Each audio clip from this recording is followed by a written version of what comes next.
the reason we have this evening is that it is the 500th anniversary of the publication of William Tyndale's first New Testament in English. And that's why we've entitled the meeting, "The Light Shineth in Darkness," one of the a quotation from Tyndale's New Testament.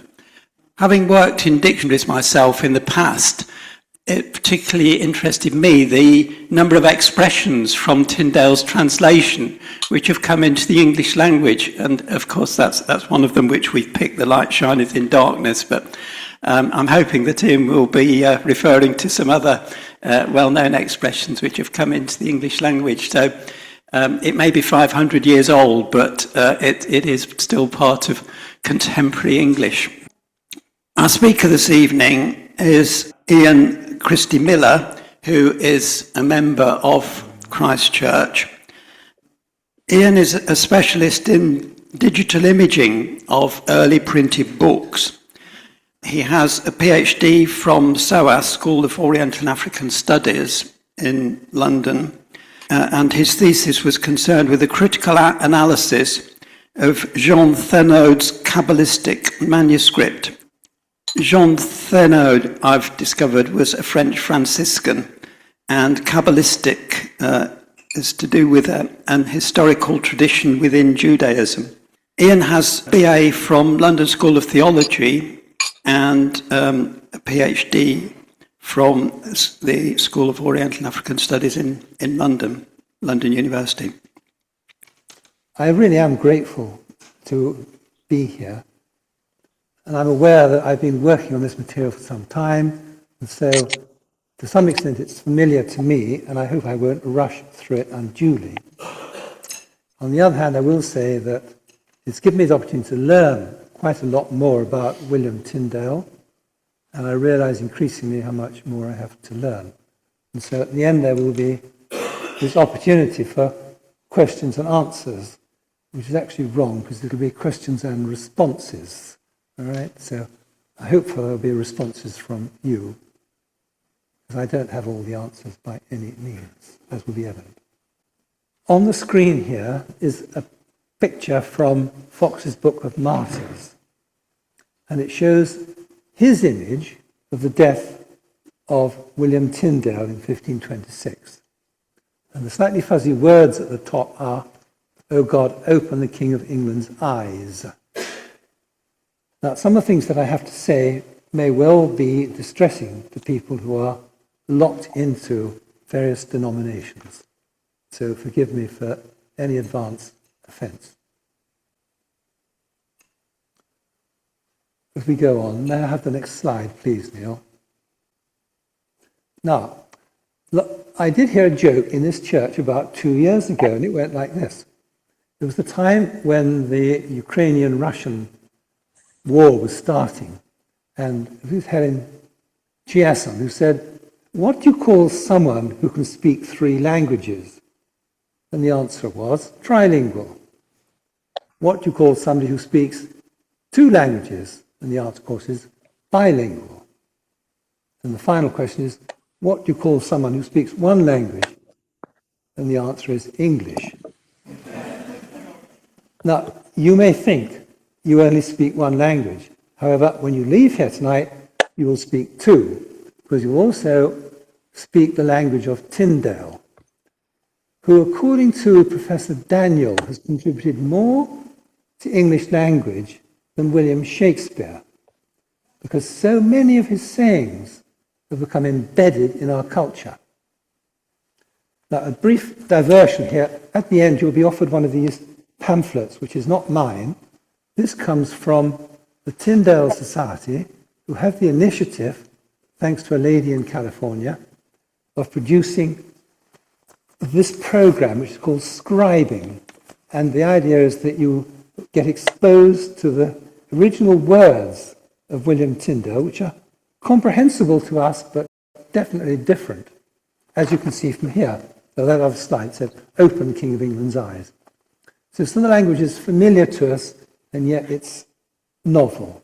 And the idea is that you go through the therapeutic exercise of physically writing down the words that William Tyndale had printed.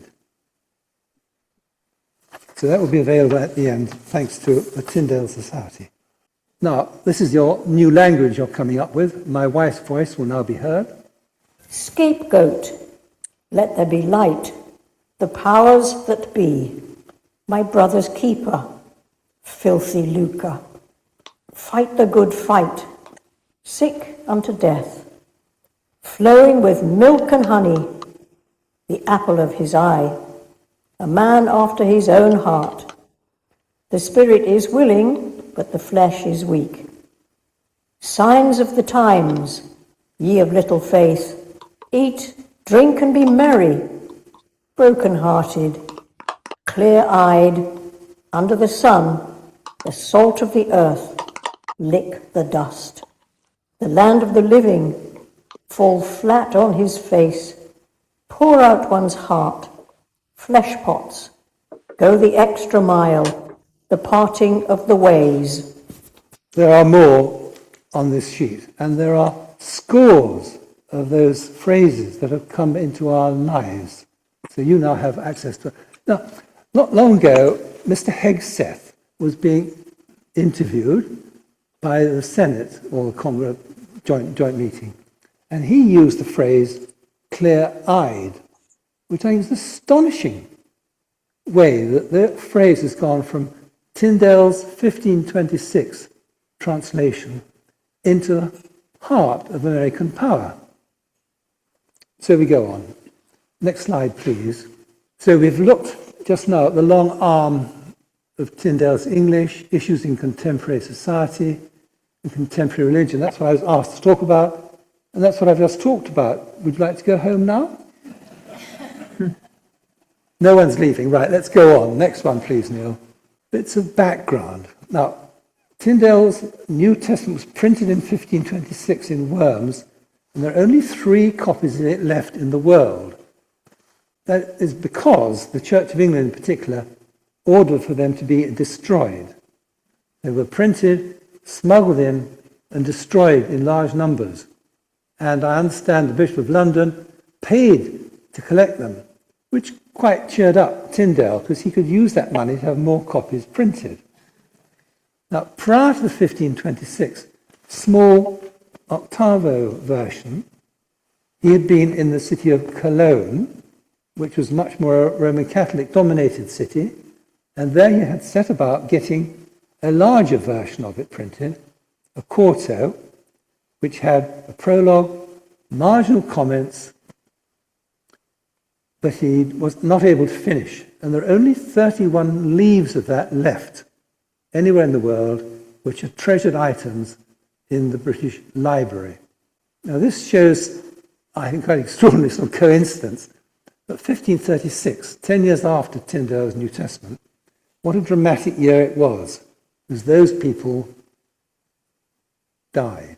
William Tyndale, you're now familiar with, Catherine of Aragon, famous, of course, and Tyndale upset the king because at that time Henry wanted a divorce from Catherine. Deuteronomy says one thing, Leviticus says another. Tyndale came out on the side that said, you're wrong. So that put him at odds for a start with the king.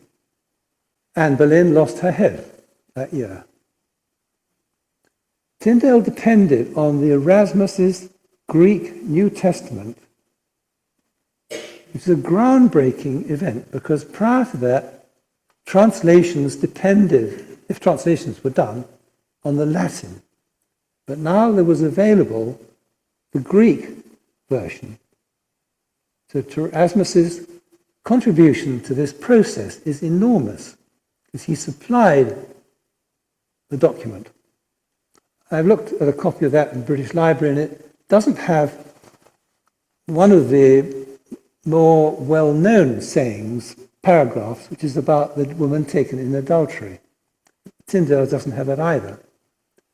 But Erasmus does have it in a footnote at the back, saying it basically, some versions do have this. And of course, you will find that now in our currently available copies of the New Testament. Isn't that extraordinary that that well-known parable just isn't in the older documents? We'll come back to that shortly. Now, we're all familiar with the King James Bible, which was produced in 1611. Next slide, please. Now, as we we who live in Ringmer know that Ringmer is indeed the centre of the universe, and that is recorded, incidentally, on this building, which is from a well-known little building in Ringmer, which was established in 1611. Next slide, please, Neil. You can't really see that probably, but it does say 1611, the Cheney family established that building, which has been rebuilt since then. But nevertheless, there we are.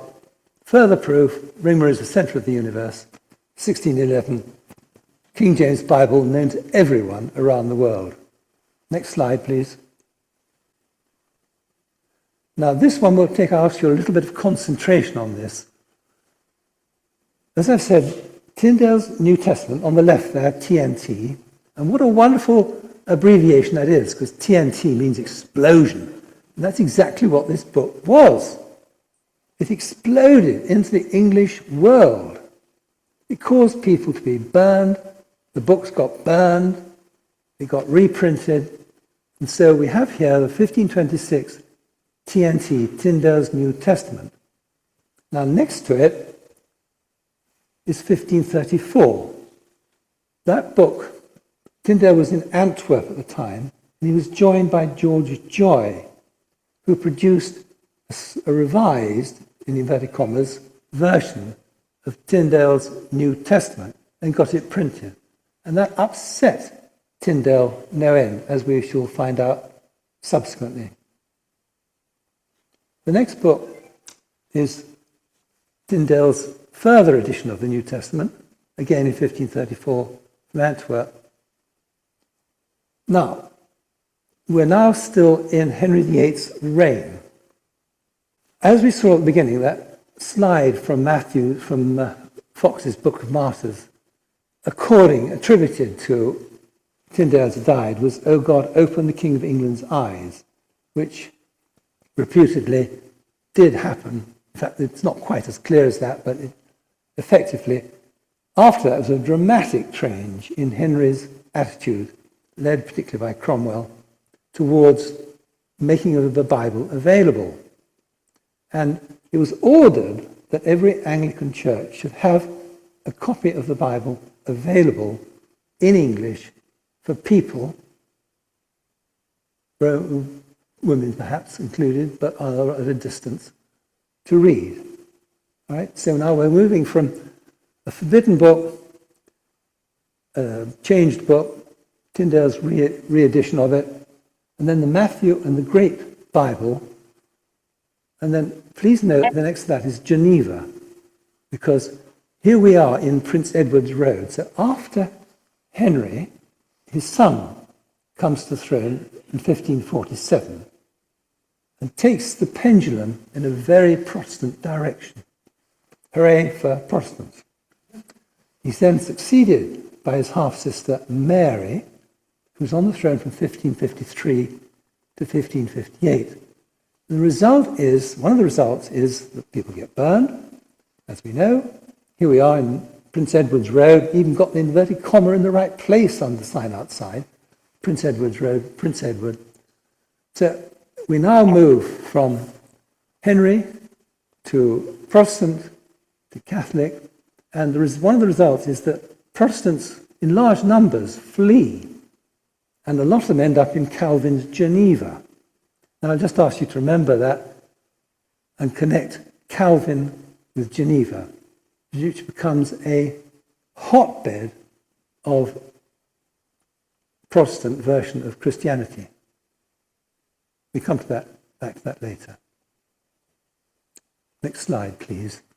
Now, although Tyndale was very much persona non grata, what he produced was enormously appreciated by people in Britain. And when the Matthew and the Coverdale Bible got printed, whose name was hidden in plain sight. And as you can see from that lovely inscription there, WT, which is for William Tyndale, was printed between the Old Testament and the New Testament.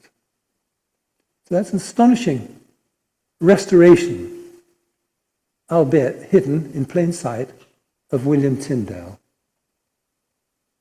All right? Next one, please.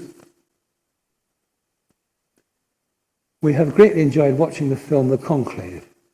We now have a few minutes from it, and then I would like to make a few comments about it, and then with Neil's help we'll be able to see it again. But you know all that. Let me speak from the heart for a moment. St. Paul said, "Be subject to one another out of reverence for Christ." To work together and to grow together, we must be tolerant. No one person or faction seeking to dominate another. And speaking to the Ephesians, who were, of course, a mixture of Jews and Gentiles, Paul reminds us that God's gift to the church is its variety. It is this variety, this diversity of people and views, which gives our church its strength. And over the course of many years in the service of our mother, the church, let me tell you, there is one sin which I have come to fear above all others. Certainty. Certainty is the great enemy of unity. Certainty is the deadly enemy of tolerance. Even Christ was not certain at the end. Dio mio, perché mi hai abbandonato? He cried out in his agony at the 9th hour on the cross. Our faith is a living thing precisely because it walks hand in hand with doubt. If there was only certainty and no doubt, there would be no mystery, and therefore no need for faith.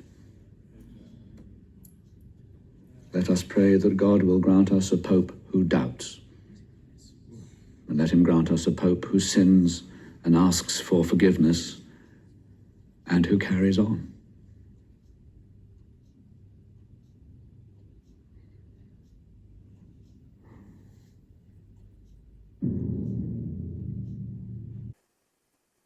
Shortly I shall be mounting one of my hobby horses. But in the meantime, did anybody count up the number of times that the word church was mentioned? If not, I will tell you. Thank you. Yes, thank you, 3. It just happens there are 3. We come to that coincidence shortly. I would like to make a few comments. I've written them down here in case I get them wrong. There are 5.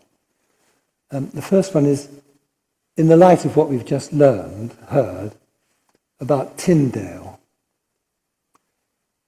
About a week ago, Professor McCulloch was speaking in St. Paul's, and his description of Tyndale was that he was stubborn.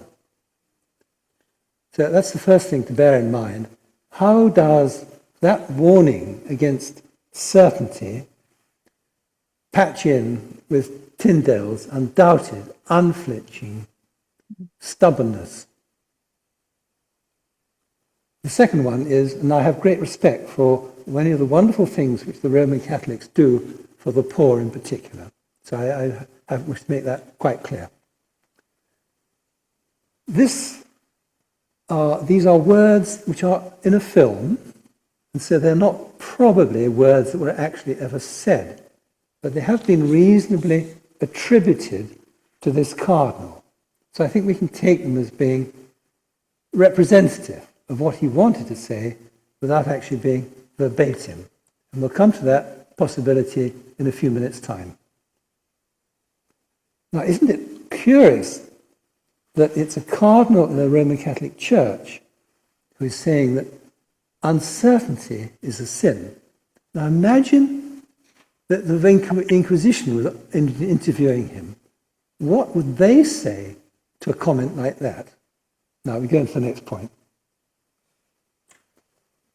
Power. In this extract, we are reminded that Jesus was powerless on the cross. We come back to this idea of power and powerlessness shortly, but as a little illustration of that, think back to what you just saw about the WT symbol of William Tyndale's name between the Old and the New Testament, because he had been strangled and burned, and yet within a couple of years, his name was being surreptitiously and yet openly celebrated. We come back to the notion of power in a moment or two. So will you bear in mind, please, those several points, one of which is the mentions of the church, and I have a hobby horse about this attitude, which I'll declare later on. Next one, please. These are the attitudes we're going to be talking about shortly. Right? A few more thoughts about those headings.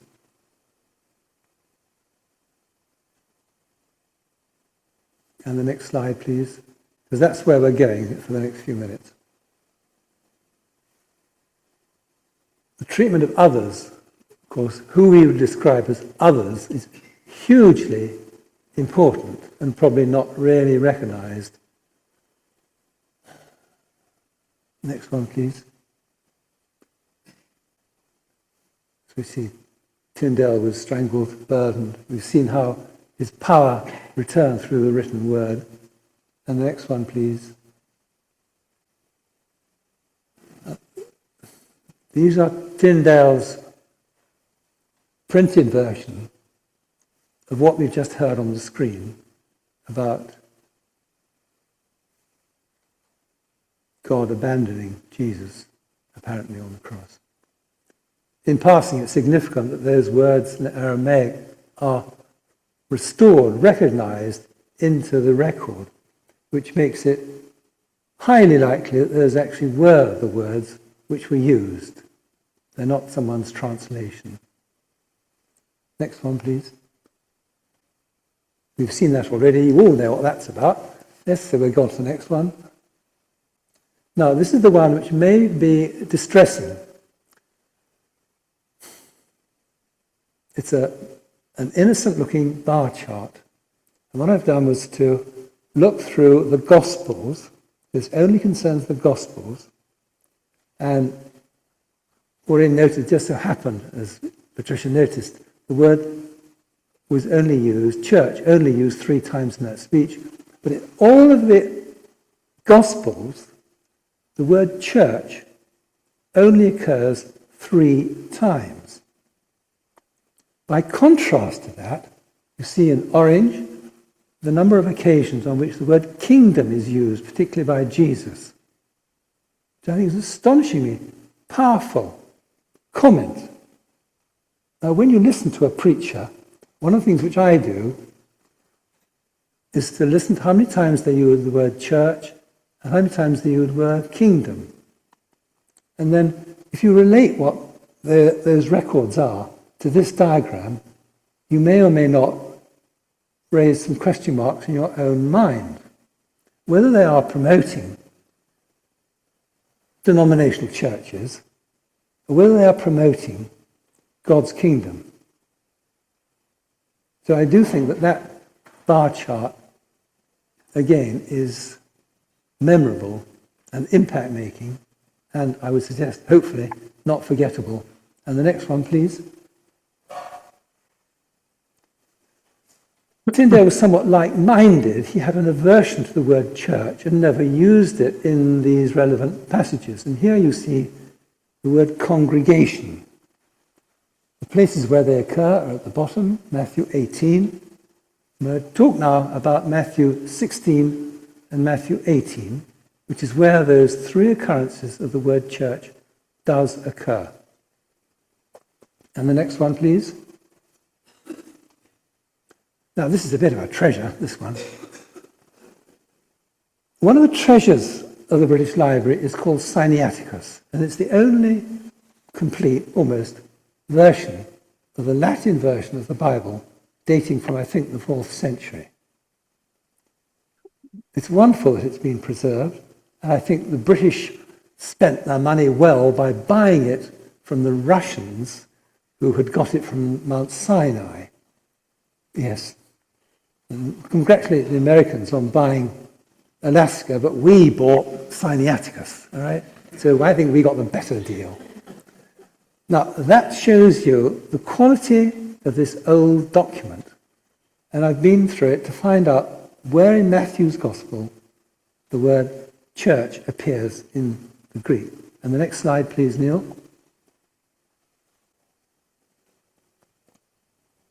Now, it's not just the British who've got a treasure, the Roman Catholics do as well, and they call theirs, not surprisingly, Vaticanus. And it's a very similar document of a very similar age. And I've underlined there, from Matthew 16, the only place where the word church occurs in that chapter. Now, bearing in mind that Jesus was kingdom-minded and not church-minded, there are good grounds for saying that these references to the word church are bits that have been pasted in later on to promote the position of the church. I'll come back to that in a moment. And this may well be really upsetting to people who take those words as being the actual words of Jesus rather than words which are to be attributed to him. And we saw the example of that with that clip of the film. Actual words and words that are attributed to people. Next one, please. Matthew 16, that's the British Library version of it. And the next one, please. That's Tyndale's version. He's put the word congregation in. And the next one, please. And this is Matthew 18. This one gives really further support to this idea that it was not the words of Jesus that are recorded, but words which are attributed to him. And the reason for this is that this passage talks about misdemeanors, naughty Christians, right, who are told to be brought back to the church, and the church is to discard them as publicans and sinners. Now, in all honesty, that does not sound like the words of Jesus, because he was a friend of publicans and sinners. So why should he, well, the suggestion here is that these are not the actual words of Jesus, but they're words which are attributed to him. Okay, and the next one, please. There's the two references to Matthew 18 from the British Library version. If you can, ecclesia is the word. We're familiar with the word ecclesiastical, and there it is highlighted there, ecclesia, twice, once spread over two lines, and the other one in full. All right, and the next one. Now, you saw that diagram earlier of Tyndale's New Testament, the Joyce version, Tyndale's reissue, Matthew's, Coverdale, and then Geneva, right? And Geneva version depends largely on Tyndale's work. However, in that version, the word congregation has been dropped in favor of the word church. And so the dynamic of the church is swinging back away from the idea of congregation to the idea of church. Next one, please. A hobby horse. Right, are you ready? Most people are smiling, so let's go on. Yes, next one, please. Yes, right. Now, last year was a celebration of the Nicene Creed, 1,201 years before Tyndale. Right? Now, regularly, various churches trot out the Nicene Creed. It isn't actually the Nicene Creed. It's a translation of it. It's a portion of it, and it's a version of it. And significantly, some bits are left out, which we'll now see.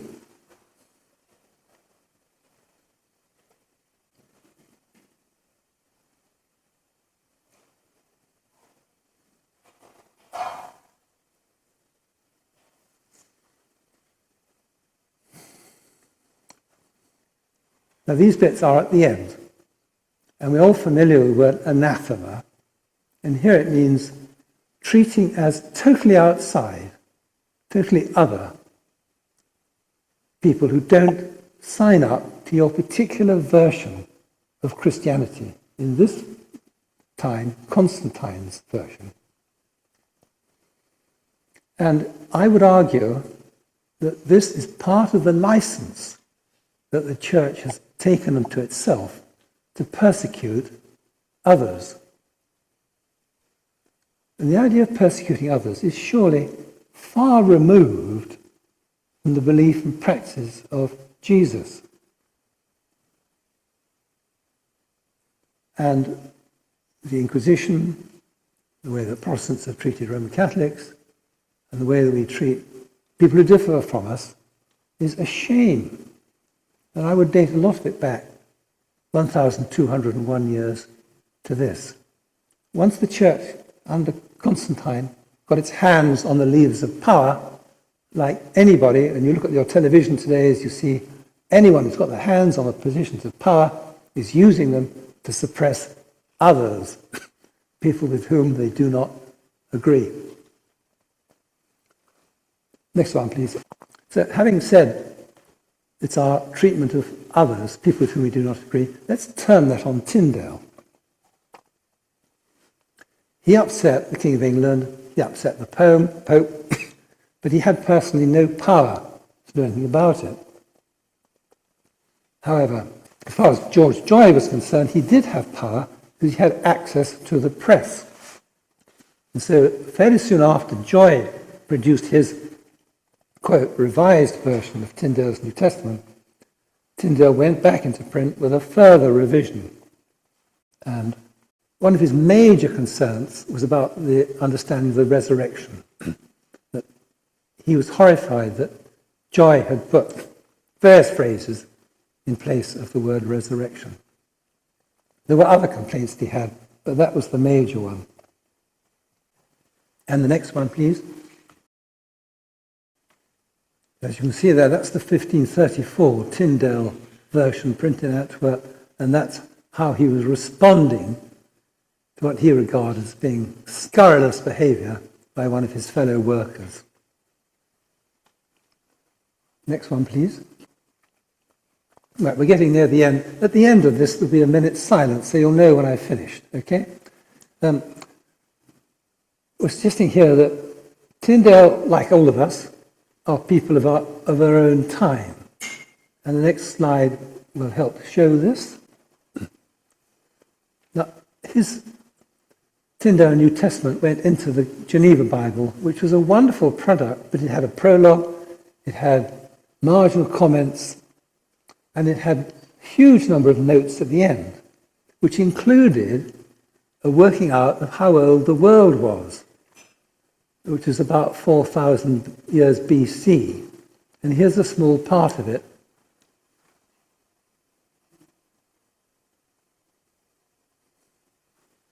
How precise they were. I haven't forgotten the 10 days. Okay. Right. So this is a small example of the fact that Tyndale was a man of his own time, just as we are all, to some extent, prisoners of our own era, time, century. And the next one, please. Well, I have already heard my wife's voice, I'm sure you'd love to hear it again, how he is still a member of our time because we still use so many of his phrases. Please, Neil. Scapegoat, let there be light, the powers that be, my brother's keeper, filthy lucre. Fight the good fight, sick unto death, flowing with milk and honey, the apple of his eye, a man after his own heart. The spirit is willing, but the flesh is weak. Signs of the times, ye of little faith, eat, drink, and be merry, broken-hearted, clear-eyed, under the sun, the salt of the earth, lick the dust. The land of the living, fall flat on his face, pour out one's heart, flesh pots, go the extra mile, the parting of the ways. Is that Tyndale's a man of the future, or timeless. And there is a little reference here to those who have an interest in the discovery of the pulmonary circulation of the blood, not only mentioning names. But before we come to that, may I have the next slide, please? On the left, Tyndale, 1526, as you know, getting burned.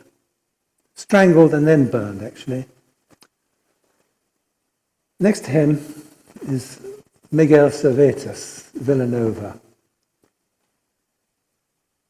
who was a Spaniard, doctor of medicine, theologian, writer, and he wrote some very discerning and progressive things about Western Christianity, which so upset the Roman Catholic Church that he was arrested, but he escaped, and he made the rather curious choice of going to Geneva, where he upset Calvin and his followers. And the result was, very predictably, that he got arrested and tried, and like Calvin, he got burned. Well, I understand in his case, he was burned over green oak, which took half an hour to do its job. So that's the case of Protestants killing off people with whom they did not agree. They had their hands on the levers of power, and they used it. Now, we're just about to have this moment of silence, which is for us to reflect. May we have the final slide, please, Neil? So I wonder today, who stands in the shoes of Tyndale and Servetus and is speaking fearlessly against the powers that be? Tyndale's phrase, powers that be. So perhaps we could just have a moment when we think about that.